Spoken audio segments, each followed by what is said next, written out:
Hello, welcome! For today's adventure guys, tayo ay pupunta ng Taiwan. Siyempre, tayo ay mag-food trip doon, kaya samahan nyo ako. Let's go guys! Must try to eat stinky tofu, masarap pala. At siyempre, ang deep fried chicken na sobrang laki. And one of the best ay chung flour rice noodles, mi paborito talaga. At ito ang #1 bubble tea ng Taiwan. And this one of the best flame grilled beef cubes. Ang sarap. Siyempre, nasa listahan ko rin ang Taiwan sausage. At hindi ko rin pinalagpas ang minced beef na binabalik-balikan ng mga turista. Kaya tinikman ko na rin. Masarap na din naman siya. At ito, ang pinaka-paborito ko, xiaolongbao guys.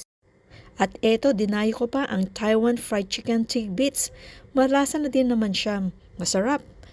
And this is my top list guys. Sa lahat ng kinain ko, super sarap ng Taiwanese beef noodles.